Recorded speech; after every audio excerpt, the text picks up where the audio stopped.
नमस्कृत्य नरं चैव नरोत्तमं देवीं सरस्वतीं व्यासं ततो जयमुदीरयेत् मूकं करोति वाचालं पङ्गुं लङ्घयते गिरिं यत्कृपातमहं वन्दे परमानन्दमाधवं यत्कृपातमहं वन्दे परमानन्दमाधवम्।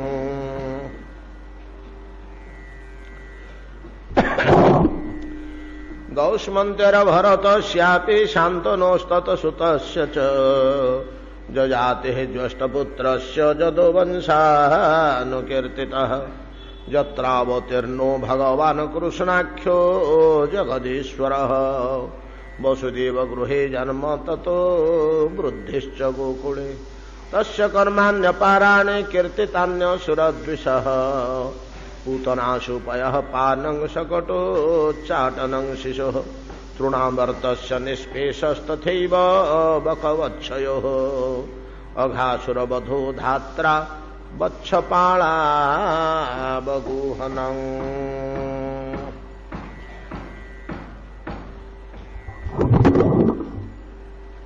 श्रीपाद सुत गोस्वामी कहते ब्रह्मा भगवान चरणारविंदरे श्रीकृष्ण चरणारविंदरे क्षमापराध अपराधर क्षमापन निमंते अनुज्ञा प्रार्थना करी सारगर्भव स्तव करुचंती। ब्रह्मा तो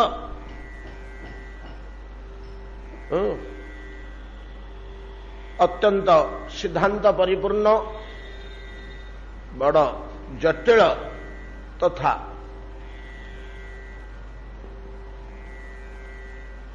जहा अत्यंत दायित्वपूर्ण सामान्य कथा नुहे यार बड़ धरणर प्रतिक्रिया हो पारे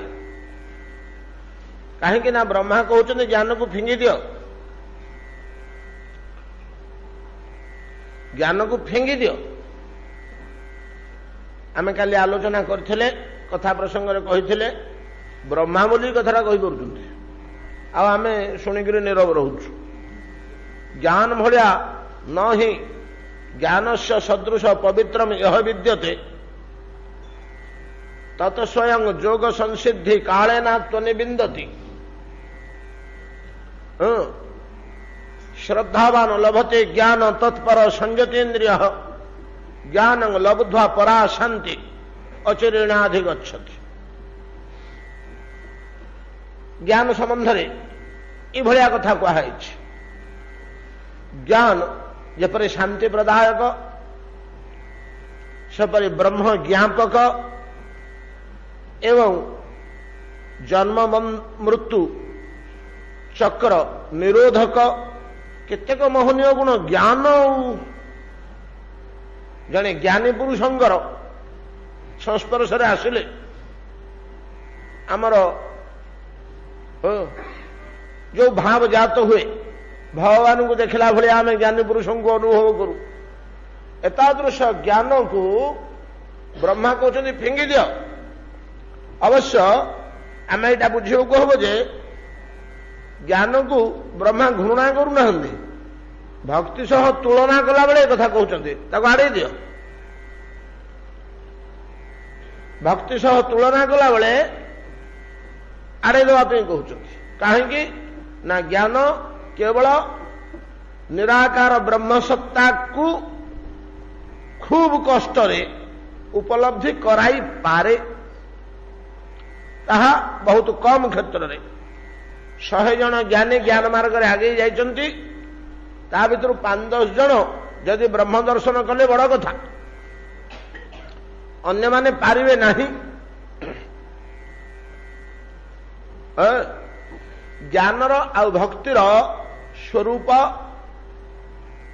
एवं तार पद्धति 2-3 दिन धरी आम घाटुचे गोटे धारणा सृष्टि करने ज्ञान कहले कौन भक्ति कहले कौन आमर जदि से धारणा न आसब आमे उत्तम रूपे दुईटा जिनिस को विवेचना करी न जानिमा ताहले आमर गोटे वस्तु प्रति लोभ आसबनी दुर्बलता रही अंतःकरण भितर आमर प्रबल आग्रह रुचि जात हेनी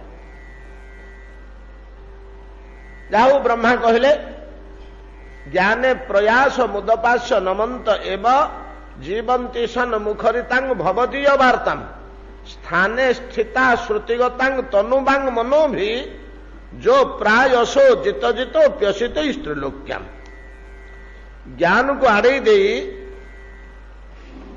भक्ति पथरे जी पशिजे नहीं कि भक्ति पथर आरंभ श्रवण कथा श्रवण जोठी महन मुखरे तांग महात्मा मानक मुहरु भगवत कथा प्रकाश पाऊ थाए से प्रणाम करी बसी जाई सेटा को ही जीविका कले आउ सब छाड़देले जीवंती सन मुखरे तांग भवती वार्ता जीवंती से व्यक्ति ज्ञान को आड़े दे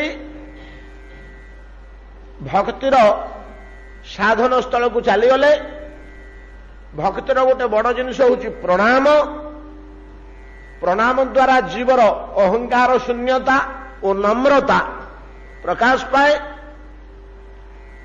जोटी अहंकार थाए सेठी प्रणाम करी होए ना से मोटू बयस छोट से मोटू ज्ञान रे छोट से मोटू पदवी रे छोट मुझे कूथरे उणा जे मुझे प्रणाम करी ए प्रकार अभिमान अभिमान प्रभाव रे जीव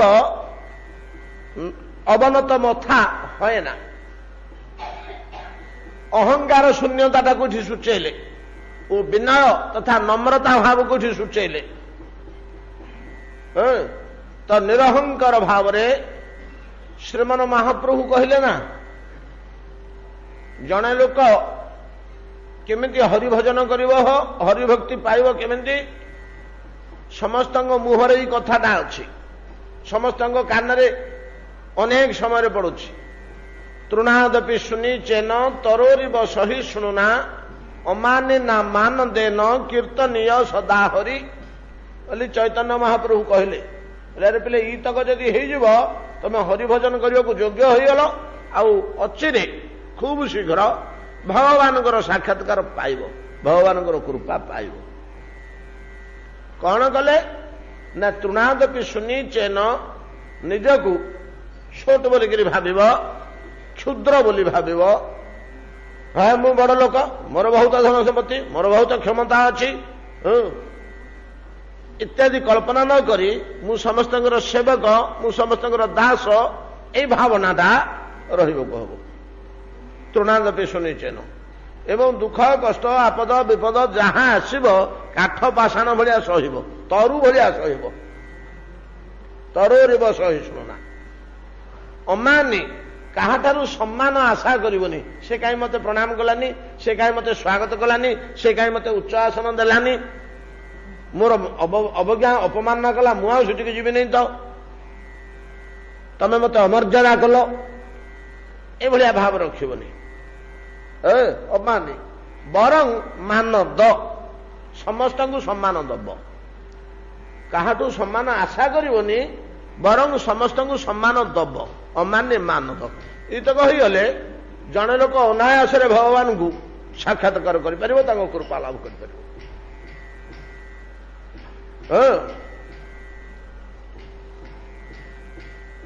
वैष्णव होते मने छिल बड़ साध तृणादपि शुनि चेन ईश्वर गुटी पड़गल बाध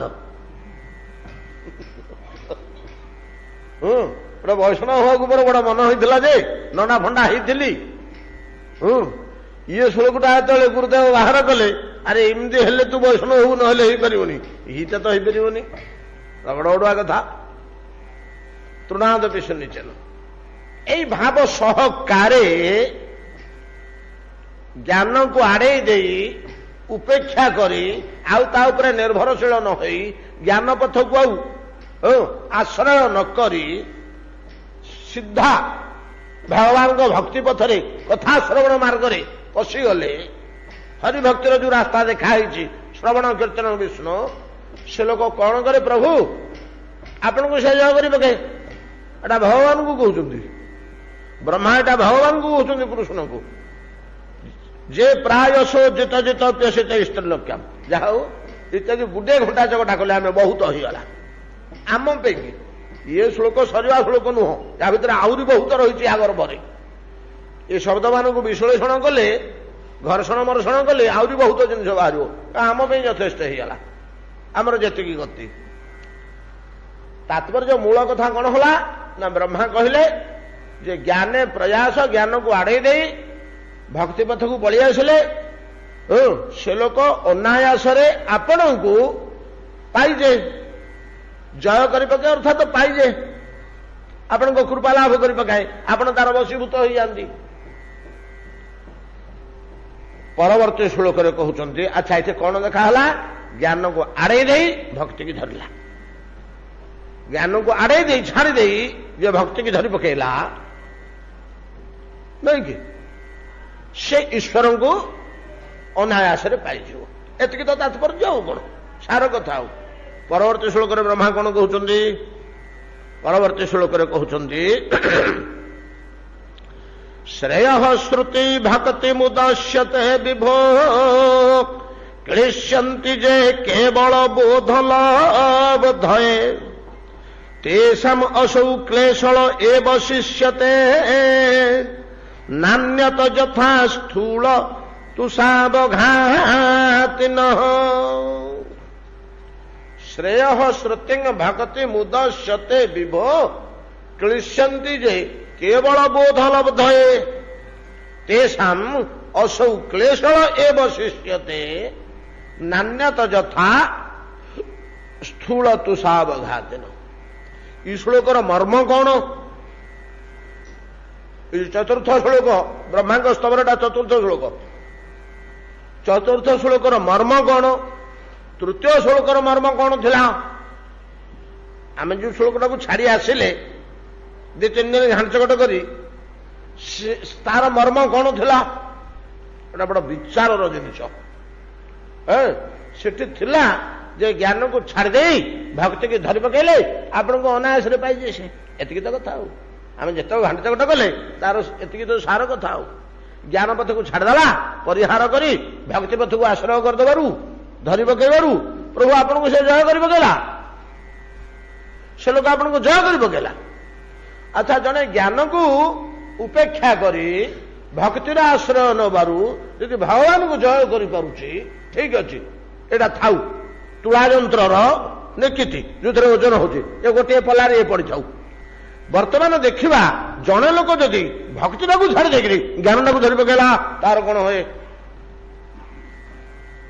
कौन बुझिपारे तो ज्ञानटा को छाड़ी दे भक्ति की धरी दबारू भगवान को जय कर पकेला भगवान को जय कर पकेला भगवान तार अधीन होगले वशीभूत होगले से जहाँ चाहिए भगवान ता कले जहाँ को कहीं अतिक्रम कर पारती नहीं जहाँ को कहीं धरी पारती नहीं बुझी पारती नहीं देखी पारती नहीं परम शक्ति जे परात्पर प्रभु सी तार अधीन होगले से तार वश होगले आम शह शह भक्त देखीचे आम जगन्नाथ पाखे जे जगन्नाथ पछरे गोड़े जगन्नाथ पछरे गोड़े कौन तार टिके गुण मुग्ध हो नहीं क्या सहित खेली क्या सहित खाई क्या सहित मौज मजलिस कर सहित नाना प्रकार विभिन्न प्रकार किंवदंती आकार अच्छी आम पुराण करें तो बहुत किंवदंती आम पाइबा भगवान तार अधीन हो सेमती राम भितर सिया कृष्ण पाखे सिया राम कहते हनुरे मु तो पाखे ऋणी होगले तो ऋण सुझी पारि सुनु सुत अर्जुन तुम ना तोर पाखे मो अऋणी आपारे ऋणी ही रही सब तोर जो मो त्याग मो जो कार्य तू जहाँ कर मो निमंते मु तो पाखे चिरदिन ऋणी ही रहीगले तो कौन दे सुझीबी बोली इमती तो चक्षुरे ये करुण चक्षुरे चाहिए मु तो पाखे ऋणी होगले हनुमान हनु जमी करुण चक्षुरे चाहिए जे ହୃଦୟଟା ବିକଳ ହୋଇ ଆଗରେ ଗଡ଼ିଗଲେ, ନାହିଁ ପ୍ରଭୁ ଏମିତି କଣ କହୁଛନ୍ତି, ଆପଣ ଏମିତି କଣ କରୁଛନ୍ତି? ହନୁମାନ ବ୍ୟସ୍ତ ହୋଇ ଉଠିଲେ।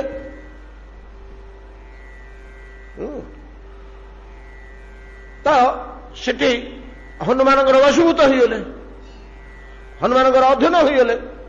ତାଙ୍କ ପାଖରେ ବିନୟ କଲା ଭଳିଆ ଭଙ୍ଗୀରେ ଆସିଲେ। ଜୟ କଲେନି, ସେ ଭଗବାନଙ୍କୁ ଜୟ କରୁଛି। ଏମିତି ରାମକୃଷ୍ଣଜୀଙ୍କ କ୍ଷେତ୍ରରେ ପ୍ରହ୍ଲାଦ କହିଲେ, ହଁ ସ୍ତମ୍ଭରେ ଅଛନ୍ତି, ସ୍ତମ୍ଭରୁ ବାହାରିବେ। ସତ୍ୟଂ ବିଧାତଂ ନିଜ ଭୃତ୍ୟ ଭାଷିତଂ ସ୍ତମ୍ଭେ ସଭାୟଂ ନ ମୃଗଂ ନ ମାନୁଷମ୍। ମନୁଷ୍ୟ ନୁହଁ କି ମୃଗ ନୁହଁ, ଏମିତି ଗୋଟେ ମୂର୍ତ୍ତି ହେଇ ସ୍ତମ୍ଭେ ସଭାୟାମ, ସେଟା ଗୋଟେ ଛୋଟିଆ ଜାଗା ନୁହଁ। ହିରଣ୍ୟକଶିପୁର ରାଜସଭା, କୋଟି କୋଟି ଲୋକ ଅଛନ୍ତି ସେଠି।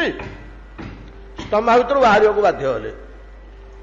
କାହିଁକି ସ୍ତମ୍ଭ ଭିତରୁ ବାହାରିଲେ? ହଁ ନା ନିଜ ଭୃତ୍ୟ କହିଦେଇଛି, ହଁ ଅଛନ୍ତି, ଥିବାଟା ମତେ ପ୍ରମାଣ କରିବାକୁ ହବ।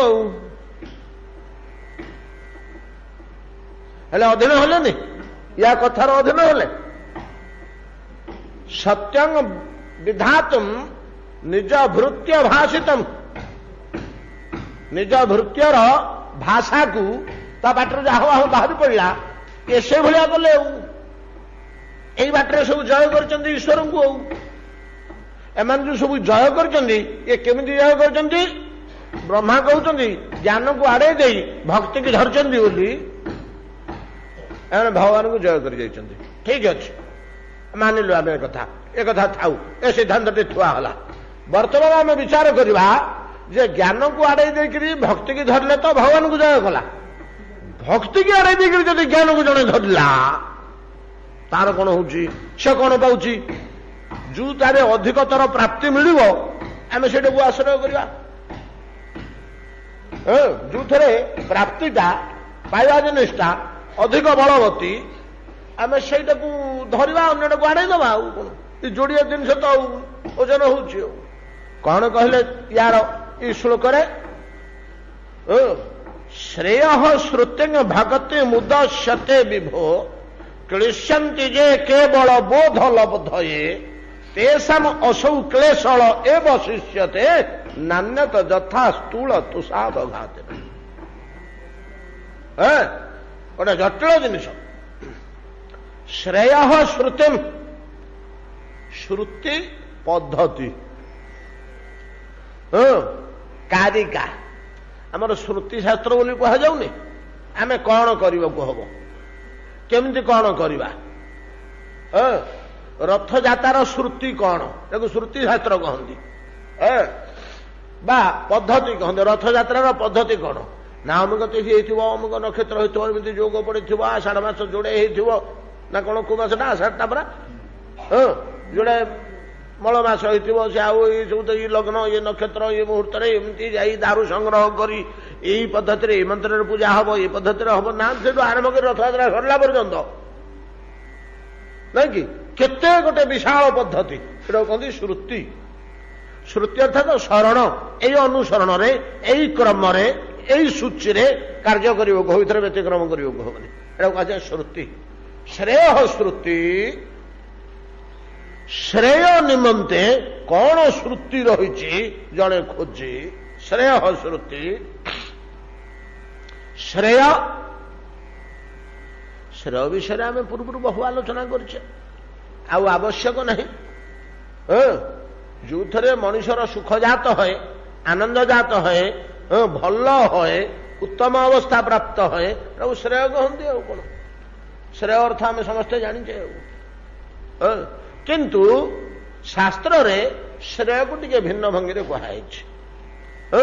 ଜଣେ ଲୋକର ଧନ ସମ୍ପତ୍ତି ବଢିଲା, ଜଣେ ଲୋକର ପୁତ୍ର କନ୍ୟା ମାନେ ଭଲରେ ରହିଲେ, ବଢିଲେ, ବଡ ଉଚ୍ଚ ପଦବୀରେ ପାଇଲେ, ଜଣେ ଲୋକର ସ୍ୱାସ୍ଥ୍ୟ ବେଶ ସୁନ୍ଦର ହୋଇ ରହିଲା, ଜଣେ ଲୋକର ଗୃହୋପକରଣ ଭରପୁର ହେଇଗଲା, ଜଣେ ଲୋକ ବେଶ ଉଚ୍ଚ ପ୍ରତିଷ୍ଠା ପଦବୀ ପାଇଲା, ନାଇଁ କି? ଏଗୁଡାକୁ ମଧ୍ୟ ଆମେ ଶ୍ରେୟ ବୋଲି କହୁଛେ। କିନ୍ତୁ ଶାସ୍ତ୍ର କହୁଛନ୍ତି ନାଇଁରେ ପିଲେ, ଏଗୁଡାକ ଶ୍ରେୟ ନୁହେଁ,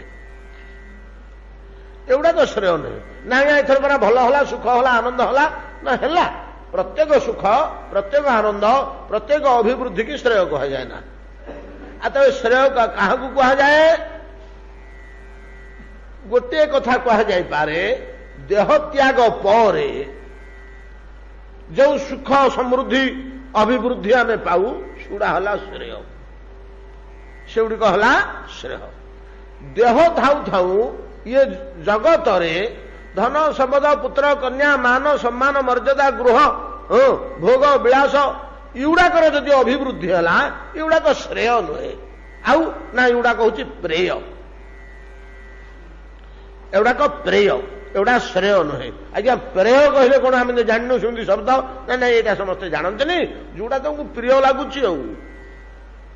आज्ञा एवडा को कहीं श्रेय कहनी ना गोटा पूरा सुख नुहरे एटा पूरा बंधनटे, एटा सुख भाया देखा जाना गोटा बंधन। पुओ को छाड़ी कड़े जापी नाती को छाड़ी कड़े जापी घर छाड़ी कड़े जापी बंधा है धन सम्पत्ति छाड़ी कड़े जापी प्रतिष्ठा पदवी छाड़ी कड़े जापी मुक्त हो पारुनी नहीं कि कथारे अच्छी बहते का नदी चलते का साधु। नदी क्या कहती हो ना जो पानी बही जाऊे ताकू नदी कहती। साधु क्या कहती जे सब चलुए ताकू साधु कहती।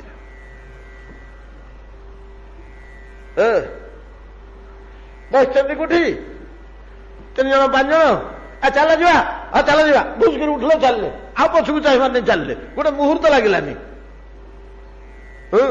आम जब कड़े गोटे जावाक धरवा 2 मास तलू प्रिपेयर होचे ये टाइम करवा से दायित्वटा क्या देवी ताप कौन व्यवस्था करी एमती जावाक 4 दिन था कैनसल है टिकेट कहीं हो टिकट कैनसल कल 2 मास है जीवी बोली कहूल ना एमती से कामटा समाधान हो पारे गोटे 2टा झमेला रहीगला कि उपाय दुसलानी कैनसल कली कौन बंधन बाहर कर जापे। एगुड़िक आमर अभिवृद्धि जिते हम सांसारिक अभिवृद्धि जी बढ़ से परिमाण में आमर बंधनटा हो बंधनटा आमको दुशुनी जना पड़ूनी से गोटे आमको प्रिय लगुच तो से प्रिय लगुच जपरी सुरा पी सुरा को घृणा करी पारुनी कहीं प्रिय लगुच बोली जद्य ताहा एक घृण्य पदार्थ समाज समस्ते ताकू निकृष्ट दृष्टि देखती और घृणा करती किंतु से निजे घृणा करी पारुनी। सेमती ये जागतिक अभिवृद्धि एगुड़ाक आमको गोटे प्रकार प्रिय लगुथुवारू यार बंधन दोषटा आमको दुशुनी या पाखे जहाँ दोष गुड़ाक आमको दुशुनी या पाखे दोष गुड़ा अच्छी कि से दोष गुड़ाक आमको दुशुनी जहाँ दोष अच्छी से तुम श्रेय केमती हम तेणु गुड़ाक श्रेय नुहे। ताहले श्रेय कौन ना श्रेय हूँ जोड़ाक कौन सी प्रकार बंधन नहीं कौन सी प्रकार असुविधा नहीं केवल सुख सुख आनंद आनंद ताकू श्रेय कह जाए। ये जागतिक अभिवृद्धि संसार अभिवृद्धि यहीटा को प्रेय कह जाए। प्रेयटा को अलग कर दियो हेले कौड़ को आम श्रेय कहवा कौड़ को आम श्रेय कहवा ना देह त्याग कला परे ये जगत रु अलग हो गला परे आम जदि किसी ऊर्ध्व गति पारमार्थिक गति उच्चकोटीर पदार्थ पाइले सेगुड़ा को श्रेय कह श्रेय अच्छे कि ना हाँ बहुत प्रकार श्रेय अच्छी आउ कहीं आम तो जानू तुम तो सेपट को जाई न जानव केमती गले तो जान आम तो भितर रही जाइए या बाहर तो आम किसी जापारे देह त्याग कला कौन अच्छी आमको दुश्ची कि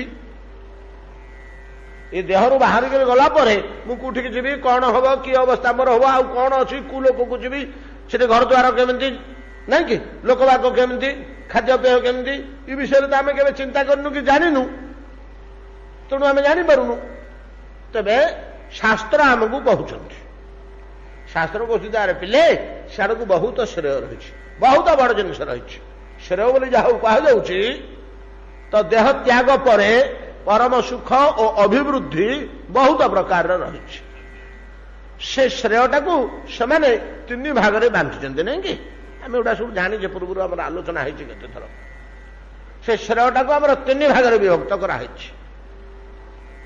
उत्तम श्रेय मध्यम श्रेय अधम श्रेय उत्तम कहले सर्वोच्च मध्यम कहले मझी मझिया अधम कहले निकृष्ट मानर श्रेय बहुत प्रकार श्रेय अच्छी ताको से माने प्रकार बांटी देइछन्ति सबुठ निकृष्ट श्रेय जोटा निहाती निकृष्ट श्रेय तलर कथा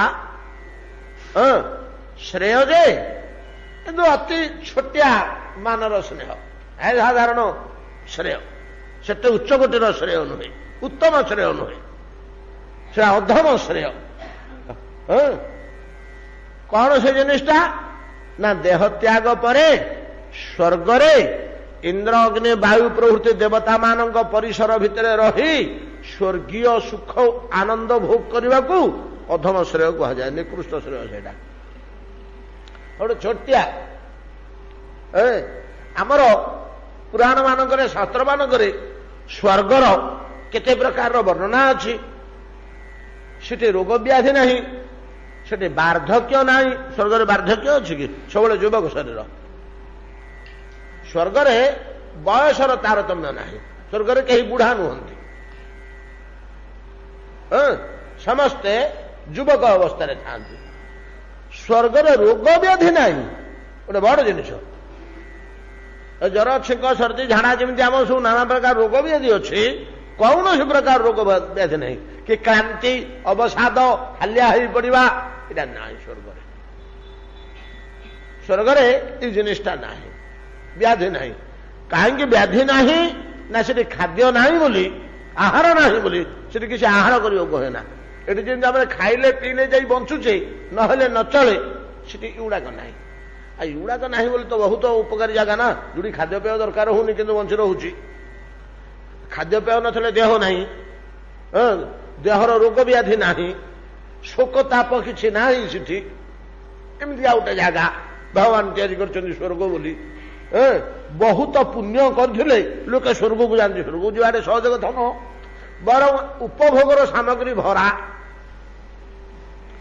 उपभोगर सामग्री स्वर्ग भरा बहु प्रकार उपभोगर सामग्री अच्छी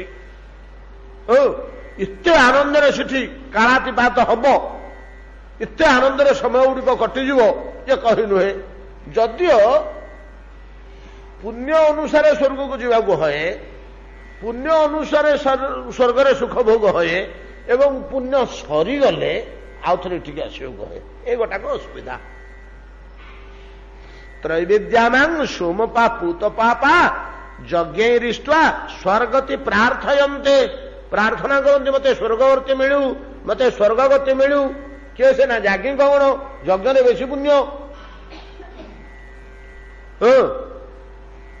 यज्ञ कर्म द्वारा निजक पवित्र करी पवित्र पुण्य कहले पवित्र आउ कौन मनुष्यटा निजे तले परम पवित्र हो स्वर्ग को जीव स्वर्गति प्रार्थयन्ते ते पुण्य महासाध्य सुरेन्द्र लोके अश्नन्ति दिव्यान दिव्यदेव भोगान देव भोग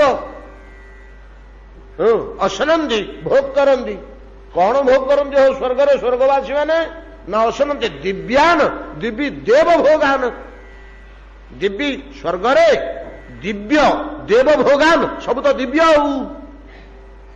दिव्यमान महासुख भोग करती किंतु गोटे असुविधाटे हूँ कौन ना आम जमी जी पैसा रखि पकेट रे खर्च करदे आनंद आनंद खर्च कर मौजरे बुलुचे पैसा सरीगले गला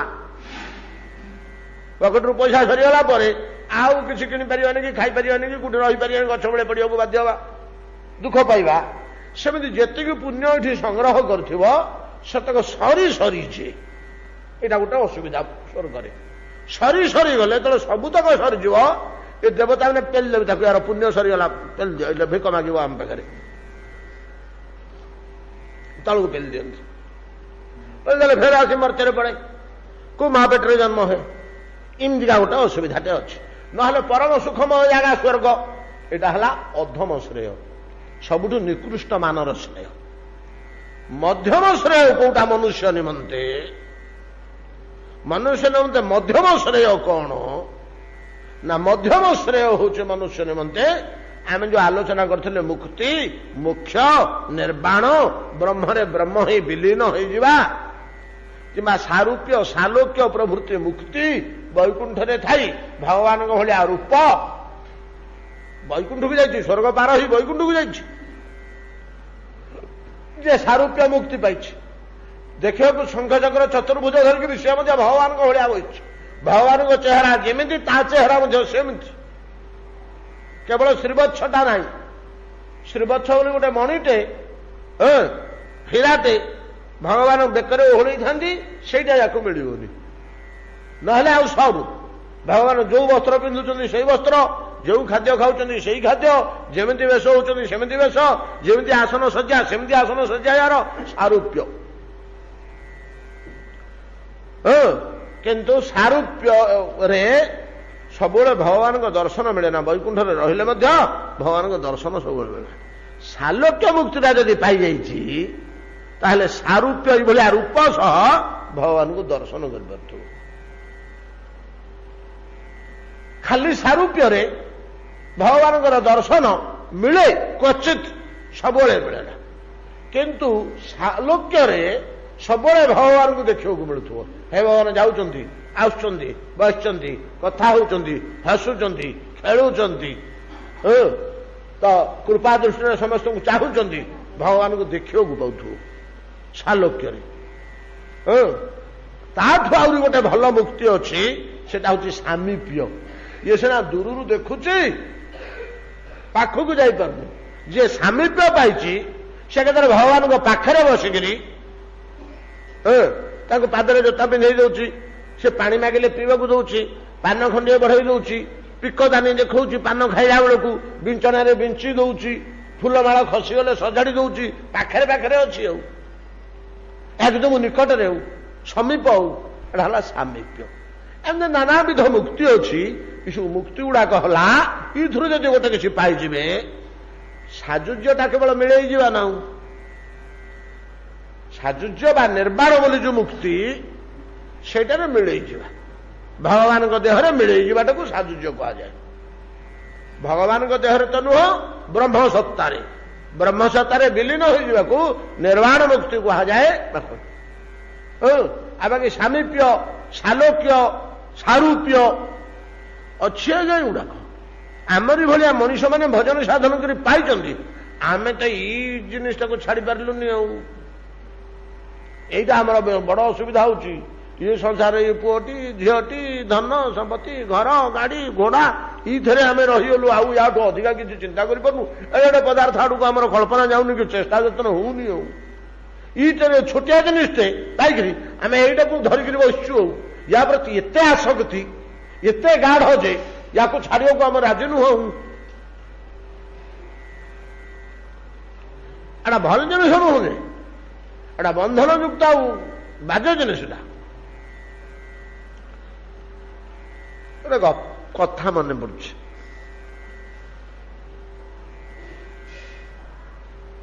गोटे झीटे गर्ल्स हाईस्कल पाठ पढ़ुला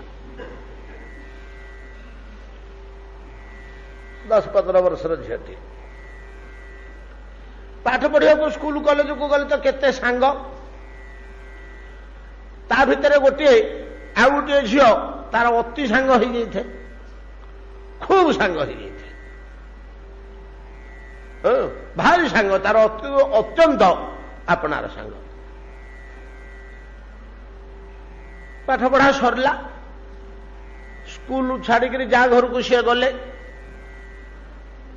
विवाह इत्यादि कर जाता शाशुघर को गले निज निजर कौलिक वृत्ति जहाँ करने कथा शाशुघर गला घर कम जी जहाँ करने कथा कुम्भार घर झीटे से कौन कर माटी फाटी कर हाँ गढ़ जार जहाँ वृत्ति सेमती करने कथा कले जीवन बीतेले परस्पर को भूलीगले सबू पिलादिन कथा भूली ही गला से मन पड़ानी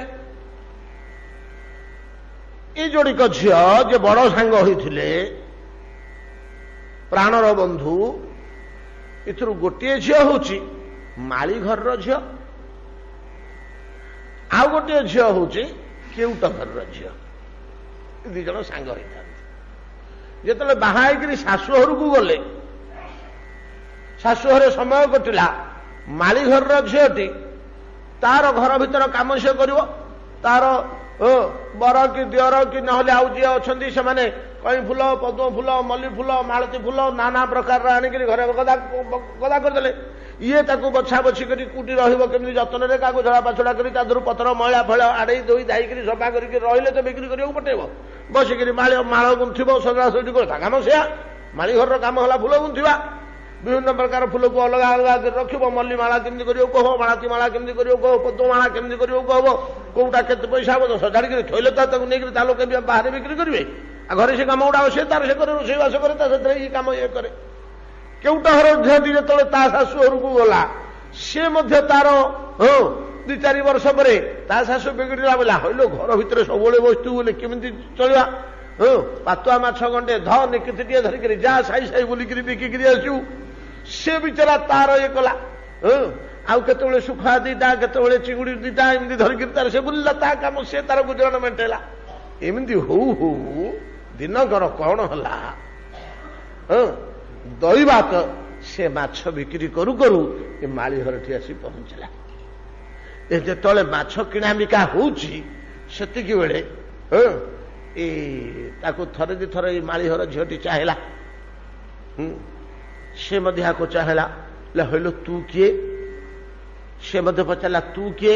ପୂର୍ବ କଥା ମନେ ପଡ଼ିଗଲା। ପରସ୍ପରକୁ ଚିହ୍ନା ଚିହ୍ନି ହେଇଗଲେ। ଭିତରେ ଗୋଟେ ପିଲାଦିନର କଥା ସବୁ ମନେ ପଡ଼ିଗଲା। ଇଏ ଆ ଜୀବନର ଦୁଃଖ ଗାଇଲା, ସେ ତା ଜୀବନର ଦୁଃଖ ଗାଇଲା। ଏ ମଣିଷ ଜୀବନ ଏମିତି ଗୋଟେ ଯେ ଜଣକୁ ଦେଖିଦେଲେ ଦୁଃଖ ଗୁଡ଼ିକ କହିବ, ସେଟା ସୁଖ କହିବନି, ଲୁଚେଇକି ରଖିବ।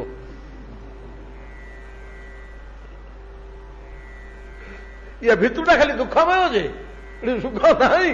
ବାହାରେ ଜଣେ ବନ୍ଧୁକୁ ଦେଖିଦେଲେ ଆଜ୍ଞା ଏମିତି ହେଇଗଲା, ସେମିତି ହେଇଗଲା, ଅବସ୍ଥା ହେଇଗଲି, ବଡ କଥା ମତେ ରାହୁ ମହାଦଶା ପଡ଼ିଯାଇଛି। ଖାଲି ଦୁଃଖ ଗୁଡ଼ିକ କହିବ। ପ୍ରତ୍ୟେକ ମନୁଷ୍ୟର ସ୍ୱଭାବ। ଆଉ ଜଗତର ପରା କଣ ଦୁଃଖମୟ, ତା ପାଟିରୁ କେବଳ ସେଗୁଡ଼ା ବାହାରିବ। ଆଉ ସମସ୍ତଙ୍କ ପାଖରେ ମଧ୍ୟ ମେଞ୍ଚେ ମେଞ୍ଚେ ଦୁଃଖ। ଯାହା ପରସ୍ପର ଦୁଃଖ ସୁଖ କଥାବାର୍ତ୍ତା ହେଲେ, ନାମ୍ବର୍ଚ୍ଚ ହେଲେ। ଏମିତି ସେପଟ ଆଡେ ମଝିରେ ମଝିରେ ଆସିଲେ କହିଲା ଶୁଣୁ, ଯେତେବେଳେ ଆସିବୁ ଇଆଡେ ଆମ ଗାଁ ଆଡେ ଏ ବାଡ଼ିରେ ଟିକେ ଆସି ମତେ ଦେଖା କରି ଯାଉଥିବୁ। ନା ହଁ, ସେ ମଧ୍ୟ ତାର ଆସେ, ଦେଖା ଚାହାଁ କରେ। ସମୟ ସମୟ ସାଙ୍ଗ ହେଇ ଘଣ୍ଟେ ଅଧଘଣ୍ଟେ ବସନ୍ତି, ଗପସପ କରନ୍ତି, ଖାଆ ପିଅ କରନ୍ତି। ତାହେଲେ ଦିନ କରନ୍ତି ମେଘ ଝଡ଼ି ବର୍ଷା କଣ ହେଲା, ଆଉ ସେ ଝିଅଟି ମାଛ ବିକିବାକୁ ଯିଏ ଆସିଥିଲା କେଉଟ ଝିଅଟି, ସେ ଆଉ ତା ଘରକୁ ଫେରିକିରି ଯିବା ପାଇଁ ମୁସ୍କିଲ ହେଲା। ସନ୍ଧ୍ୟା ଯେମିତି ହେଲା, ଅନ୍ଧାର ହେଲା, ଆସିଲା ସାଙ୍ଗ ଘରୁ। କଣ କରିବୁ ଲୋ ସାଙ୍ଗ, ଏମିତିକି ସେମିତି ବର୍ଷା ହେଇଗଲା, 5-7-10 କିଲୋମିଟର ବାଟ, ଅନ୍ଧାର ହେଇଗଲା, ମୁଁ କେମିତି ଏକୁଟିଆ ଯିବି? ସେ କହିଲା କାହିଁକି ଯିବୁ, ଆଜି ରହିଯା, ସକାଳୁ ଯିବୁ, ଯା ପୁଣି ଖାଇ ପକା, ଶୋଇପଡ଼େ, ଆଉ ଶୋଇକିରି ସକାଳୁ ଉଠିକିରି ଯିବୁ, ଆଉ ଆଲୁଅ ହେଲେ ଆଉ ଏତେ କିଛି କଥା ନାହିଁ। ରହିଲା ନିଶ୍ଚିନ୍ତରେ, ଖାଇଲା ପିଲା ପୁଞ୍ଜି ଶୋଇଲା। ହେଲେ ତାକୁ ଯୋଉଠି ଶୁଆଇବା କଥା ସେଠି ଗୋଟିଏ ଜାଗାଟିଏ ଦେଖେଇଦେଲା ଏଇ ଝିଅଟି, ତାର ସେ ଶୋଇଲା। ହେଲେ ସେଇଠି ଏମାନେ କଣ କରନ୍ତି, ୟାଙ୍କର ସବୁ ଫୁଲ ଗୁଡ଼ିକ ସରିଲା ପରେ ତାର ପାଖୁଡ଼ା ଅତ୍ୟାଧିକ ଯାହା ଝଡ଼ି ପଡ଼ିଥାଏ ଫୁଲ, ସେଗୁଡ଼ାକ ସବୁ ଯୋଉଠିକି ସେ ଅଗଣାକୁ ପକେଇ ଦିଅନ୍ତି, ସେ ପାଖରେ ଗୋଟିଏ ବାରଣ୍ଡାରେ ତାକୁ ଜାଗା ଦେଇଛି ଶୋଇବାକୁ। ସେ ଜାଗାଟା ଚତୁର୍ଦିଗରେ ସବୁ ଫୁଲ ବିଛା ହେଇକିରି ପଡ଼ିଛି ତ, ମଲ୍ଲି ମାଳତୀ ପ୍ରଭୃତି ମହ ମହ ଫୁଲରେ ବାସୁଛି। ଇଏ ଗଲା ରାତି ତମାମ ଛଟପଟ ଗୋଡ଼ ଗୋଡ଼ ହଉଛି। ଆଉ ଗୋଡ଼ ସାଙ୍ଗଟି ତା ଘର କାମ ସାରିଲା, ରାତିରେ କଡ଼ମେ ଉଠିଥିଲା, ଦେଖିଲା ଯେ ଇଏ ହଉଛି। ସେ ଆସିକିରି ପହଞ୍ଚିଲା, ଦେଖିଲେ ଶୋଇନୁ ନା, ମତେ ତ ନିଦ ହଉନି। ଆଉ ନା କାହିଁକି ନା, କାହିଁକି ନିଦ ହଉନି, ଯାହା ଖାଲି କେମିତି ଗୋଟେ ଗନ୍ଧ ବାହାରୁଛି, କେମିତି କଣ ଗୋଟେ ଲାଗୁଛି, କିଛି ଭଲ ଲାଗୁନି ଜାଗା। ମୁଁ ତ ରାତିଟା ଆଗ ମୁଁ ଖାଲି ଏପଟ ଝଟପଟ ହଉଛି। ଆଉ ମୁଁ ନହେଲେ ପଳେଇଥାନ୍ତି ପଛେ ଅନ୍ଧାରରେ, ଆଉ ମୁଁ ବଡ଼ କଲବଲ ହେଲିଣି, ମତେ ଭିତରେ ରହିବାକୁ କିଛି ଭଲ ଲାଗୁନି, ଏ ପ୍ରକାର କହିଲା। କାହିଁକି, ତ କିଛି ଅସୁବିଧା ନାହିଁ, କଣ ଗଭୀର ଭାବରେ ମାଳିଘରର ଝିଅ ଚିନ୍ତା କଲା। ଆଉ ତୁ ଶୁଅ ଦେଖିବା, ତା ଗୋଟେ ବୁଦ୍ଧି ଦୋଷିଲା। ଶୁଅ ତୁ ଟିକେ ଆଖି ବୁଝିକିରି ପଡି ରହ, ନିଦ ହେଇଯିବ। ସେ ଯେମିତି ଆଖି ବୁଝି ଟିକେ ପଡି ରହିଲା, ଇଏ କଣ କଲା, ତା ବୁଝରୁ ସେ ଖଣ୍ଡିଆ କନା 2-4 ଖଣ୍ଡ ଯିଏ ଥିଲା ଶୁଖୁଆ ବନ୍ଧା କନା, ସେଥିରୁ 2 ଖଣ୍ଡ ଆଣି ଟିକେ ପାଣି ଛିଞ୍ଚି ଦେଇକିରି ତା ମୁଣ୍ଡ ପାଖରେ 2-4 ଖଣ୍ଡି ପକେଇଦେଲା। ତା ଦେହରୁ ଯେତେବେଳେ ଗନ୍ଧ ବାହାରିଲା, ଯେତେବେଳେ ଦୁର୍ଗନ୍ଧ ବାହାରିଲା ଚାରିପଟେ ଫୁଲର ଗନ୍ଧକୁ ସେ ଆଡ଼େଇଲା, ଶୁଖୁଆ ଗନ୍ଧ ପାଣି ପଡିଛି। 10 ମିନିଟ ଯାଇନି ବେଶ ଘୁଙ୍ଗୁଡି ମାରିକିରି ଗାଢ ନିଦରେ ସେ ଝିଅଟି ଶୋଇଲା। ତାତ୍ପର୍ଯ୍ୟ ବାଜେ କଥାଟେ, କଥାଟାର କିଛି ମୂଲ୍ୟ ନାହିଁ, କିନ୍ତୁ ତାର ତାତ୍ପର୍ଯ୍ୟ ଦେଖନ୍ତୁ। ମନ୍ଦ ଜିନିଷଟେ ହେଲେ ମଧ୍ୟ ଅଭ୍ୟାସଗତ ହେଇଗଲେ ସେଇ ପରିସର ସେଇ ପରିବେଶ ନହେଲେ ତାକୁ ରୁଚୁନି କି ଭଲ ଲାଗୁନି। ଆମର ସେମିତି ହେଇଯାଇଛି। ଏ ଶୁଖୁଆ ଗନ୍ଧ ନ ବାଜିଲେ ଆମକୁ ମୋତେ ଶାନ୍ତି ଲାଗୁନି। ଏ ଜାଗତିକ ଦୁଃଖମୟ ପରିବେଶଟା ହିଁ ଭାଗବତ 81 ସ୍କନ୍ଧରେ ପଦୁଟିଏ କଥା କହିଲେ ଆମେ ଗୁଡାକ ବିଚାର କରୁଛେ, ଚିନ୍ତା କରୁଛେ। ଜୀବ ଅଜ୍ଞାନ ପଣ ଦେଖ, ଦୁଃଖକୁ ମଣେ ମହାସୁଖ। ଜୀବ ଅଜ୍ଞାନ ପଣ ଦେଖ। ଭଗବାନ କହୁଛନ୍ତି ଉଦ୍ଧବ, ଉଦ୍ଧବ କଣ କରିବି? ଗୁଡାକୁ ସୃଷ୍ଟି କରିଛ, ଦେଖେ ତାଙ୍କ ସ୍ୱଭାବ କେମିତି ହେଇଛି। ଅତଏବ ଆମେମାନେ ଏଇ ପରିସରଟା ଭିତରେ ଜନ୍ମ ମୃତ୍ୟୁ ହେଇକରି ସିନା ରହିବାକୁ ଚାହୁଁଛୁ, ଏଠୁ ଅଲଗା ହେଇଯିବା ପ୍ରବୃତ୍ତି ଆମର ଜାତ ହଉନି। କାହିଁକି ଜାତ ହଉନି? ତାର ଗୋଟିଏ କାରଣ ହଉଛି ଯେ ୟାର ଆରପଟେ ଥିବା ମହାନ ଆନନ୍ଦ, ମହାନ ସୁଖ, ୟାର ସନ୍ଧାନ ଆମେ ପାଉନୁ। ଆମକୁ କିଏ ସେ ବିଷୟରେ କହୁନାହାନ୍ତି। ଯାହା ପାଖକୁ ଗଲେ ସେମାନେ ସିନା ଏଇ କଥା ଗୁଡ଼ିକ କହୁଛନ୍ତି, ଆମେ କୋଉଠି ସେ ଶିକ୍ଷାଟା ପାଇଲୁନି। ଏ ଭିତରୁ ଫିଟିକିରି ପଳେଇ ପରମ ଆନନ୍ଦମୟ ଅବସ୍ଥା କେମିତି ଯିବା ପ୍ରାପ୍ତ ହବ, ଏ ବିଷୟରେ ଆମକୁ କେହି ଉପଦେଶ ଦେଲେନି। ଆମେ ଅନ୍ଧାରରେ ରହିଗଲୁ। ସତ୍ୟତ୍ରେତା ପ୍ରଭୃତି ଯୁଗ ମାନଙ୍କରେ ମୁନି ଋଷି ମାନେ ଦ୍ୱାର ଦ୍ୱାର ବୁଲି, ଘର ଘର ବୁଲି ମନୁଷ୍ୟମାନଙ୍କୁ ଧର୍ମୋପଦେଶ ଦଉଥିଲେ, ହିତୋପଦେଶ ଦଉଥିଲେ, ବୁଝେଇ ଦଉଥିଲେ। ଏଇଟାରେ ତମେ ଏଇଭଳିଆ ଦୁଃଖ ପାଉଛ, ସେଇଟା ଏଇଭଳିଆ ଜିନିଷ, ଏଇ ବାଟରେ ସେ ବାଟରେ ଆସିବ। ଆଜ୍ଞା ମୁଁ ସେଠିକି କେମିତି ଟିକେ ଯିବି ବୋଲେ ତାକୁ ବାଟ ବତଉଥିଲେ। ୟା କରେ ତା କରେ ତା କରେ, ଧୀରେ ଧୀରେ ଧୀରେ ଧୀରେ ଏ ଭିତରୁ ଖସିକିରି ସେପଟକୁ ପଳେଇବୁ। ଏ ଭିତରୁ ଖସିକିରି ସେପଟକୁ ନିଃସରି ଯିବା। କେମିତି ଯିବ ଏଟାକୁ ପାର ହେଇକିରି? ତା ନା ଉପନିଷଦ। ତାରି ନା ଉପନିଷଦ। ଈଶ୍ୱରଙ୍କ ଉପକଣ୍ଠକୁ ନିଃସରି ଯିବା। ଯେମିତି ମାଠିଆରେ ପାଣି ଥୁଆ ହେଇଛି, ବୋହି ଯାଉଛି ଧାର ଧାର। ହେ ମାଠିଆଟା କୋଉଠି କଣା ହେଇଛି? ନାହିଁ, କୋଉଠି କଣା ନାହିଁ। ଆଉ କଣ ହେଇଛି? ତା ଝରଉଛି। କୋଉଠି କଣା ଥିଲେ ସିନା ସେଠି ଆମେ କଣ ଟିକେ ଦେଇଦେବୁ ଅଠାପଟା। ଏଟା ତ ଝରଉଛି, ତାକୁ ନିଃସରଣ କହନ୍ତି। ସେମିତି ୟା ଭିତରୁ ମାଠିଆରେ ପାଣି ଝରିକିରି ଚାଲିଗଲା ଭଳିଆ ୟା ଭିତରୁ ବାହାରିକିରି ପଳେଇବାକୁ ହବ। ଏଠୁ ବାଟ ନାହିଁ ବାହାରିବାକୁ, ଛିଦ୍ର ନାହିଁ। ଏଇ ସମ୍ବନ୍ଧୀୟ ଉପଦେଶ ଆମେ ପାଉନୁ ବୋଲି ଆମର ଉତ୍ତମ ଶ୍ରେୟ, ମଧ୍ୟମ ଶ୍ରେୟ, ଯୋଉ ମୁକ୍ତିର କଥା କହିଲି, ସାରୂପ୍ୟ, ସାଲୋକ୍ୟ, ସାମୀପ୍ୟ, ୟା ପ୍ରତି ଆମର ଲୋଭ ଜାତ ହଉନି। ଆମର ପୁଅ ଝିଅ, ଧନ ସମ୍ପତ୍ତି, ଘର ଦ୍ୱାର ପାଇଁ ଯୋଉ ଲୋଭ, କେମିତି ମୁଁ ସେଇ ବସ୍ତୁ ଗୁଡ଼ିକ ପାଇବି, ତା ପ୍ରତି ଆମର ସେ ଲୋଭ ଜାତ ହଉନି। ଆମେ ତ ଜାଣିନୁ ସେ ବିଷୟରେ, ମୁଁ କିଏ କହୁନାହାନ୍ତି ସେ ବିଷୟରେ। କହିଲେ ତାର ପରିସ୍ଥିତିଟା ଜାଣିଲେ ସିନା ସେଠକୁ ଲୋଭ ଆସନ୍ତା। ଆରେ ଏମିତି ବଢିଆ ଜିନିଷଟେ ମିଳିଲେ ଭଲ ହୁଅନ୍ତା। ଯାହା ହଉ, ଇଏ ହେଲା ମଧ୍ୟମ ଶ୍ରେୟ। କୋଉଟା ମଧ୍ୟମ ଶ୍ରେୟ? ସାଜୁଜ୍ୟାଦି ନାନାବିଧ ମୁକ୍ତି, ମଧ୍ୟମ ଶ୍ରେୟ। ସ୍ୱର୍ଗଟା ହେଲା ଅଧମ ଶ୍ରେୟ, ତାଠୁ ଉଚ୍ଚ କୋଟିର ଶ୍ରେୟ ହେଲା ମଧ୍ୟମ ଶ୍ରେୟ, ହେଲା ସୁଖମୟ ଜାଗା, ମୁକ୍ତି। ଏବଂ ଉତ୍ତମ ଶ୍ରେୟ କାହାକୁ କୁହାଯାଏ? ତା ଉପରକୁ ଆଉ କଣ ଅଛି? ଉତ୍ତମଟା କୋଉଟା? ନା ଭଗବାନଙ୍କର ମଧୁର ମନୋହର ଶ୍ରୀମୂର୍ତ୍ତିର ନିରନ୍ତର ସେବାକରଣ ଓ ତାହାଙ୍କର ଭୃତ୍ୟତ୍ୱ ସ୍ୱୀକାର, ତାଙ୍କର ଦାସ ଭାବରେ ଜୀବନ ଯାପନ, ତାଙ୍କ ଲୋକରେ ହଉଛି ଉତ୍ତମ ଶ୍ରେୟ। ଆମ ଶାସ୍ତ୍ର, ଆମ ମୁନି ଋଷିମାନେ ନିର୍ଣ୍ଣୟ କଲେ ମନୁଷ୍ୟ ଜୀବନର ସବୁଠାରୁ ବଡ଼ ଲାଭ କଣ? ମନୁଷ୍ୟ ଜନ୍ମର ଲାଭ ଯେବେ ଗୋବିନ୍ଦେ କରେ ଭାବ। ଯେମିତି ଆମର ମନୁଷ୍ୟ ଲୋକରେ ସାଙ୍ଗ ସାଥୀ ମିତ୍ର ଏମାନଙ୍କ ପ୍ରତି ଗୋଟେ ଭାବ ଆସୁଛି, ମା ପୁଅ ପତି ପତ୍ନୀ ଭିତରେ ଗୋଟେ ଭାବ ଆସୁଛି, କିନ୍ତୁ ଭଗବାନଙ୍କ ସାଥିରେ ଯଦି ଭାବ ସୃଷ୍ଟି କରିପାରିଲା, ଯଦି ଗୋବିନ୍ଦେ କରେ ଭାବ, ମଣିଷ ଜନ୍ମର ସାର୍ଥକତା ବୋଲିକରି ଜାଣ। ସେ ଭାବଟା ସାଙ୍ଗ ଭାବରେ ହଉ, ଦାମ୍ପତ୍ୟ ଭାବରେ ହଉ, କୋଉ ଭାବରେ ହଉଛ, ବନ୍ଧୁ ଭାବରେ ହଉ, ଭୃତ୍ୟ ମାଲିକ ଭାବରେ ହଉ, ଭାବଟେ ଆସିବା ଦରକାର। ମନୁଷ୍ୟ ଜନ୍ମର ଏ ଲାଭ, ଯେବେ ଗୋବିନ୍ଦେ କରେ ଭାବ। ଏ ଭାବ ଯଦି ମିଳିଲା ଭଗବାନଙ୍କ ପ୍ରତି, ସେଇଟା ହଉଛି ଉତ୍ତମ ଶ୍ରେୟ। ଅତଏବ ବ୍ରହ୍ମା କହୁଛନ୍ତି, ଯେଉଁ ବ୍ୟକ୍ତି ଶ୍ରେୟ ଶ୍ରୁତି ଭକ୍ତି ମୁଦସ୍ୟତେ ବିଭୋ, ଶ୍ରେୟ ନିର୍ଣ୍ଣୟ କରୁ କରୁ, ଶ୍ରେୟ ନିର୍ଣ୍ଣୟ କରୁ କରୁ ସେ କଣ କରୁଛି ନା ଭକ୍ତି ମୁଦସ୍ୟ, ଭକ୍ତିଟାକୁ ଛାଡ଼ିଦେଲା, ତା ନିଜର ଶ୍ରେୟ ନିର୍ଣ୍ଣୟ କରିବାକୁ ଯାଇ, କୋଉଥରେ ମୁଁ ଉଚ୍ଚ ଗୋଟିର ଗତି ପାଇବି, ଏଇଟା ନିର୍ଣ୍ଣୟ କରିବାକୁ ଯାଇ ଶ୍ରେୟ ଶ୍ରୁତି ଭକ୍ତି ମୁଦସ୍ୟ, ଭକ୍ତି ଉଦସ୍ୟ, ସେଠି ଯେମିତି କୁହାଯାଇଥିଲା ତ ଜ୍ଞାନମ୍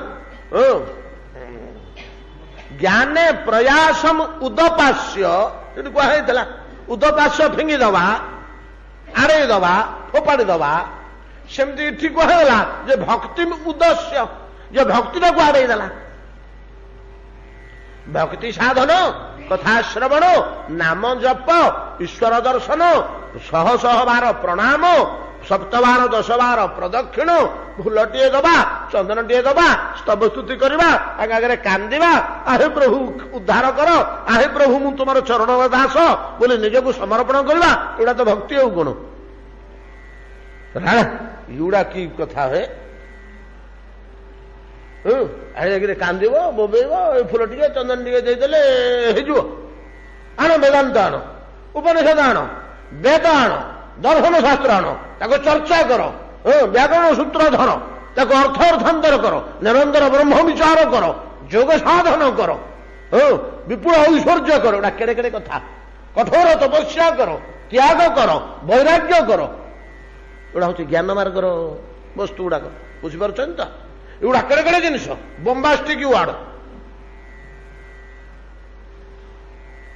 এইটা প্রতি তার লোভ আসে, ইয়াকু গুরুত্ব করে ଯିବ ନାମ ଟିକେ ଜପିବ, ଟିକେ ସ୍ତବ ସ୍ତୁତି କରିବ, ମୁଣ୍ଡିଆ ଟିକେ ମାରିବ, ଏଥିରେ ମୁକ୍ତି ହେଇଯିବ। ଏଟା ତ ଦେଖିବାକୁ ଛୋଟିଆ ଜିନିଷ ନା, ଯିଏ ହେଲେ କରିପାରିବ। ଜଗନ୍ନାଥ ରଥରେ ପଳଉଛନ୍ତି, ଯେକୌଣସି ଲୋକ ତ ମୁଣ୍ଡିଆ ମାରିପାରିବ। ଆର ବଡ ଅଭ୍ୟାସ କଣ? ଆଉ କିଏ ତପସ୍ୟା କରୁଛି ଯେ ଭୂଇଁରୁ ତାର ଆସନ ହାତେ ଛାଡିଗଲାଣି, ତା ଛାତରେ ମୁଣ୍ଡିଆ ମରା ଲୋକ ସମାନ ହବ କେବେ ହେଲେ? ତା ପଛରେ ଲୋକ ଗୋଡେଇବେ, ହଜାର ହଜାର ନାହିଁ, ୟାକୁ ଗୋଡେଇବେ। ଯେ ଦିନକୁ 10 ଥର ମୁଣ୍ଡିଆ ମାରୁଛି। ଏତାଦୃଶ ବିଚାର କରି ଭକ୍ତି କି ନ୍ୟୁନ ଜ୍ଞାନ କରିଦେଇ, ଭକ୍ତିରେ ସେମିତି କିଛି ବଡ ଧରଣର ସାଧନ ନାହିଁ, ବଡ ଧରଣର ବ୍ୟବସ୍ଥା ନାହିଁ।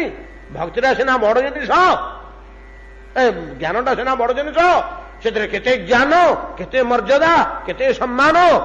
ବେଦରେ ଏତିକି ଜ୍ଞାନ, ଉପନିଷଦରେ ଏତିକି ଜ୍ଞାନ, ଗୀତା ଅନର୍ଗଳ ହେ। ବ୍ୟାଖ୍ୟା ବିଶ୍ଳେଷଣ କରିବା ପାଇଁ ତାଙ୍କ ଭଳିଆ ଲୋକ ଆଉ କିଏ ନାହାନ୍ତି। ତପସ୍ୱୀ ଯେ ତପସ୍ୱୀ, ତାଙ୍କ ଭଳିଆ ସେ ତପସ୍ୱୀ। ଅଷ୍ଟାଙ୍ଗ ଯୋଗରେ ଧୁରନ୍ଧର, ଏଗୁଡାକ ସମ୍ମାନକାରକ ଜିନିଷ। ଆଉ ମୁଣ୍ଡିଆଟିଏ ମାରିବା, ଫୁଲଟିଏ ଗୁନ୍ଥିବା, ଗୀତଟିଏ ଗାଇବା, ଟିକେ ପ୍ରଣାମ କରିବା, ଟିକେ ଦର୍ଶନ କରିବା, ଟିକେ ଏଗୁଡ଼ା ତ ଛୋଟିଆ ଜିନିଷ। ୟା ବିଚାର କରି ଭକ୍ତିଟାକୁ ଯିଏ ଆଡ଼େଇ ଦେଲା, ଏଗୁଡ଼ା ଛୋଟ, ଯୋଉମାନେ କୋଉଠିକି ନ ପାରିବେ ଏଗୁଡ଼ା କରିବେ। ଆମେ ତ ପାରିବାର ଲୋକ, ଆମର ବିଦ୍ୟା ଅଛି, ଆମର ଜ୍ଞାନ ଅଛି, ଆମେ ସଂସ୍କୃତ ପଢିଛୁ, ଆମେ ଦର୍ଶନ ପଢିଛୁ, ଆମେ କଠୋର ବୈରାଗ୍ୟ ଅଭ୍ୟାସ କରୁଛୁ, ଆମେ ଭୟାନକ ଘୋର ତପସ୍ୟା କରିପାରୁ। ଆଉ ଯୋଉମାନେ କୁଆଡକୁ ନ ପାରିବେ, କିଛି ତାଙ୍କ ଦ୍ୱାରା ହଉନି, ସେ ମୁଣ୍ଡିଆରେ ମାରିବେ, ଯାଇକିରି ଗୀତଟିଏ ଗାଇବେ ନା ଜଗନ୍ନାଥଙ୍କ ପାଖରେ।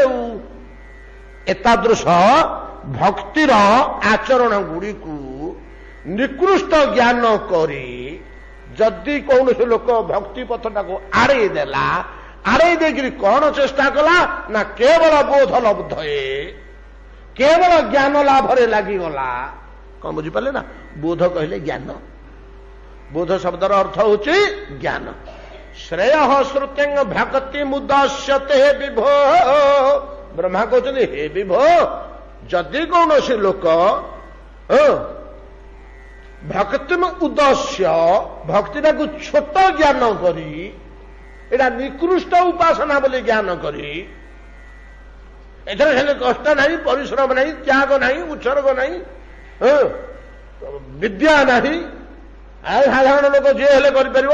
ଏଟା ଛୋଟ ଲୋକଙ୍କ ପାଇଁ, ଯୋଉମାନଙ୍କର କୁଆଡକୁ ନ ପାରିବେ ତାଙ୍କ ପାଇଁ ବ୍ୟବସ୍ଥା। ଏଇ ଭୟ ନାମ ଟିକେ କରିକିରି ଉଦ୍ଧାର ହେଇଯିବ କିଏ?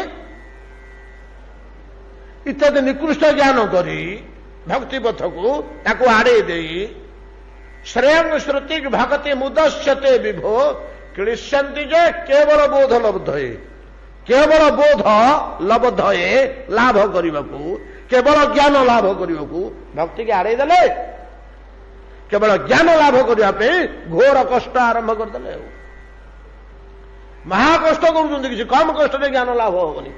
ତପସ୍ୟା, ବୈରାଗ୍ୟ, କଠୋର ଉପବାସ, ଅଷ୍ଟାଙ୍ଗ ଯୋଗ, ଏଗୁଡା ଭୟଙ୍କର କଷ୍ଟକର ଜିନିଷ ନୁହଁ କି?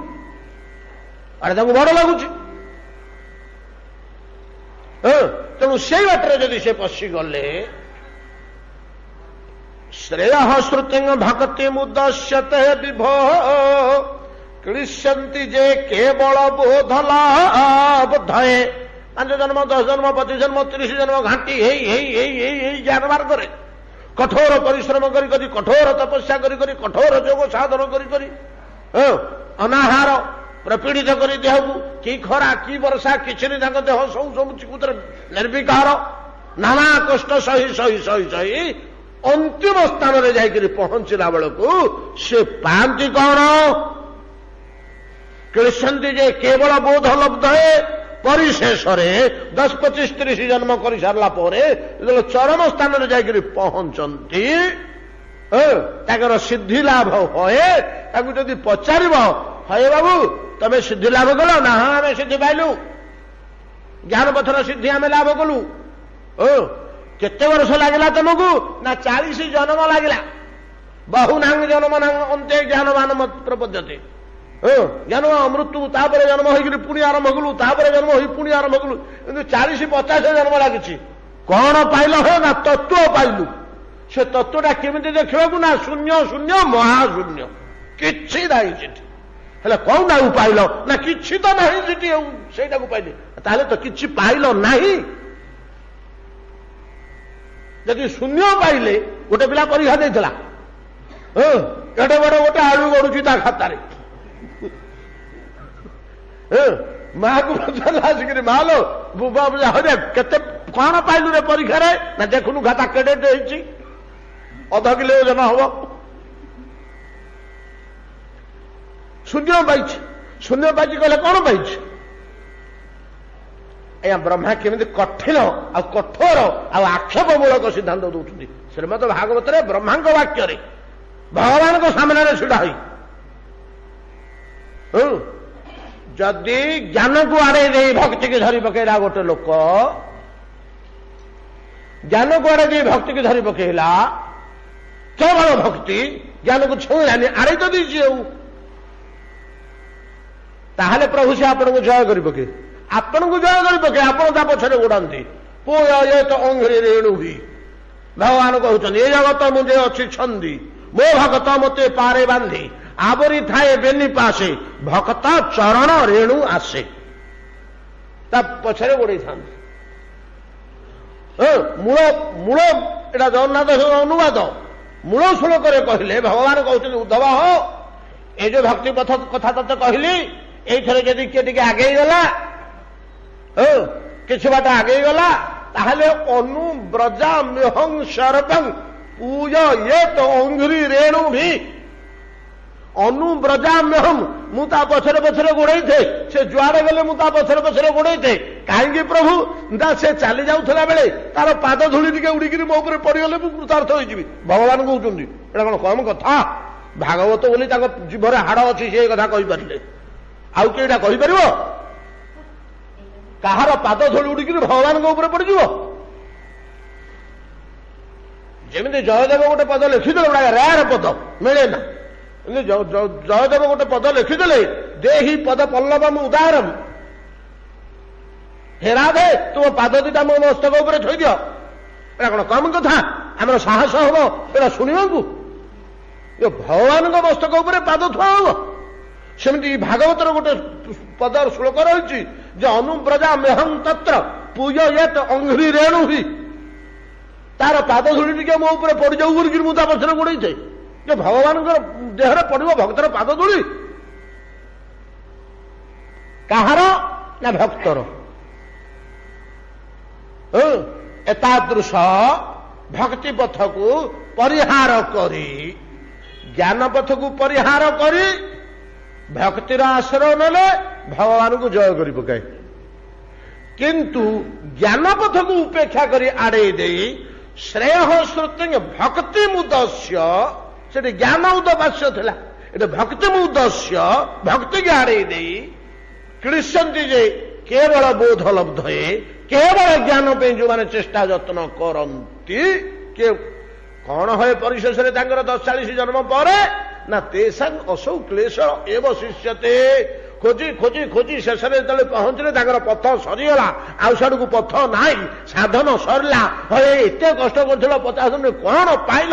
ନା ଶୂନ୍ୟ ପାଇଲି, ଆଳୁଟିଏ ଧରିକିରି ଆସିଲା ଘରକୁ ପିଲା। ଆଉ ଶୂନ୍ୟ ନାହିଁ, ନିରାକାର ବ୍ରହ୍ମକୁ ପାଇଲା ସେ। ନିରାକାର ବ୍ରହ୍ମ ଶୂନ୍ୟ ନା କଣ ଅଛି ସେଠି? କିଛି ଗୋଟେ ସ୍ଥିତି ଅଛି କି? ଆମେ ଗୋଟେ ଗୁରୁତ୍ୱ ଦଉଛେ ନିରାକାର ବ୍ରହ୍ମ ବୋଲି, କଣ ତାର ଅନୁଭୂତି ହେଲା? ସେ ଆମକୁ କଣ ବୋଲି ଉତ୍ତର ଦେବ? କି ବସ୍ତୁ ସିଏ ପାଇଲା? ସ୍ପଷ୍ଟ ଭାବରେ କହି ଦଉଛନ୍ତି ପରା, ସ୍ଥୂଳ ତୁଷାବ ଘାତିନ ଚଷୁକୁଟା ସାଥିରେ ସମାନ। ତୁଷାବ ଘାତିନ ତେସାଂ ଅସୌ କ୍ଲେଶ ଏବ ଶିଷ୍ୟତେ, ନାନ୍ୟତ ଯଥା ନ ଅନ୍ୟତ, ସେ କିଛି ପାଇନି। ନାନ୍ୟତ ଅନ୍ୟ ପଦାର୍ଥ ଆଉ କିଛି ପାଇନି। ସ୍ଥୂଳ ତୁଷାବ ଘାତିନ, ତୁଷାବ ଘାତି ଚଷୁ ଗୁଡ଼ିଏ କୁଟି କୁଟି କୁଟି କୁଟି କୁଟି ସେ ଗୁଣ୍ଡ ହେଇଗଲା ପରେ ଧାନ ପୁଞ୍ଜି ସିନା କୁଟି କୁଟି କୁଟିକିରି ତାକୁ କୁଲାରେ ପାଛୁଡ଼ି ଦେଲେ ଉଡ଼ି ପଳେଇବ ଗୁଣ୍ଡ ଗୁଡାକ, ଉଶ୍ୱାସ ଜିନିଷ ଗୁଡାକ, ତଣ୍ଡୁଳ କଣା ରହିଯିବ। କେତେ ପାଇଲୁ ରେ? ନା 1.5 କିଲୋ ଧାନ କୁଟିଥିଲି ଯେ ଆଉ କିଲୋକୁ ଟିକେ କମିଗଲା ଚାଉଳ, ଏତିକି ପାଇଲି। ନାଇଁ ନାଇଁ ନାଇଁ ନାଇଁ, ପୁଞ୍ଜି ରୋଷେଇ କଲେ ଠାକୁର ପାଖରେ ଭୋଗ ଲଗା ଖାଇବା, ତଣ୍ଡୁଳ ମିଳିଲା, ଧାନ୍ୟ ଘାତ କଲେ। କିନ୍ତୁ ଚଷୁଡ଼ିଏ ଯଦି ଜଣେ ଲୋକ କୁଟିଲା, କୁଟି ସାରିକିରି ଯଦି କୁଲାରେ ତାକୁ ପାଛୁଡ଼ି ଦେଲା, ସବୁ ତକ ଉଡ଼ି ପଳେଇବ ନା ନାହିଁ? ଆଉ କଣ ରହିଲା ତା କୁଲାରେ? କଣ ପାଇଲୁ ରେ? ନା କୁଆଡେ ତ ସବୁ ପଳେଇଲା ଉଡ଼ିକିରି, କିଛି ତ ନାହିଁ କୁଲାଟରେ। ଯେପରି ସେ କହେ, ସେପରି ଶୂନ୍ୟ ପଦାର୍ଥ ଯଦି କିଛି ସତ୍ତା ନଥାଏ, କିଛି ସୁଖ ନଥାଏ, କିଛି ସୌନ୍ଦର୍ଯ୍ୟ ନଥାଏ, କିଛି ମାଧୁର୍ଯ୍ୟ ନଥାଏ, କିଛି ଦେଖିଲା ଭଳିଆ ଜିନିଷ ନଥାଏ, କିଛି ବର୍ଣ୍ଣନା କଲା ଭଳିଆ କହିପାରୁନି କିଛି। ଆଉ କଣ ପାଇଲୁ? କିଛି ବସ୍ତୁ ପାଇଲା କି ସେ? ଆମେ ସିନା ଗୋଟେ କହୁଛେ ନିରାକାର ବ୍ରହ୍ମ ପାଇଲା ବୋଲି, ଆରେ ଆମେ କହୁଛେ ନା ନିରାକାର ବ୍ରହ୍ମ ବୋଲି। ନିରାକାର ବ୍ରହ୍ମ ବୋଲି କଣ ଗୋଟେ ପଦାର୍ଥ ଅଛି କି? ନିରାକାର ବ୍ରହ୍ମ ବୋଲି ପଦାର୍ଥ ଅଛି କି କିଛି? ଯଦି ପଦାର୍ଥ ଥାନ୍ତା ତାହେଲେ ତ ଆମେ କହିଥାନ୍ତେ ହଁ ପାଇଛି, ନିରାକାରଟେ ପାଇଛି। ଯଦି ଏମିତି ଆମେ ଅର୍ଥ କରିବା, କଣ ପାଇଲୁ ରେ? ନା ଶୂନ୍ୟ ପାଇଲି, ସେ 10 ପାଇଲା, ସେ 15 ପାଇଲା, ସେ 50 ମାର୍କ ପାଇଲା, ମୁଁ 0 ମାର୍କ ପାଇଲି। ତାର କିଛି ମୂଲ୍ୟ ଅଛି? କିନ୍ତୁ ପାଇଛି ତ, ସେ ତ କହୁଛେ ନା କଣ ଗୋଟେ ପାଇଛି, ନା କଣ ପାଇଛି? ନା ଶୂନ୍ୟ ପାଇଛି। ଯେମିତି ମାର୍କରେ 0 ପାଇଲେ ଯୋଉ ମୂଲ୍ୟ, ନିରାକାର ପଦାର୍ଥ ପାଇଲେ କିଛି ତ ପାଇଲା ନାହିଁ, କିଛି ପାଇଲା ନାହିଁ। ବରଂ ଆଉ ଟିକେ ଯଦି ଦୃଢ ହୋଇ ସେଠି ବସିଥାନ୍ତା, ସିଏ ମଧ୍ୟ ନିରାକାର ହୋଇଯାଇଥାନ୍ତା, ତାର ସତ୍ତା ଫେରି ଆସିନଥାନ୍ତା। ତେବେ ଜନ୍ମ ମୃତ୍ୟୁ ଚକ୍ରଟା ବନ୍ଦ ହୋଇଯିବ। ସେଟା ନାହିଁ, ଆଉ ଜନ୍ମ ହବ କି? ସେଟା ଲୀନ ହୋଇଯାଇଛି, ଲୋପ ପାଇଯାଇଛି। ଅତଏବ ବ୍ରହ୍ମା 2ୟ ଶ୍ଲୋକର 4ର୍ଥ ଶ୍ଲୋକରେ କହୁଛନ୍ତି, ଯେଉଁ ବ୍ୟକ୍ତି भक्ति की आड़े दे ज्ञान को आश्रय करे कठोर परिश्रम करी शेष से किछि पाए ना। श्लोक उपरे आसंता काली आउ टिके स्पर्श करी समय होगा विलंबित आउ टिके आलोचना करी दुईटा श्लोक को विचार करवा। एड़े बड़ कथाटे ब्रह्मा कहते किए ब्रह्मा तुम कौन एकपटिया कही दौच तुम किसी कौन पाइच कि थोड़े जजमेंट टिके सन्देहात्मक गोटे पटक तुम कहीं जोर कर धरुच आ गोटे पटक उड़े दौच आउ टिके काली आलोचना करवा।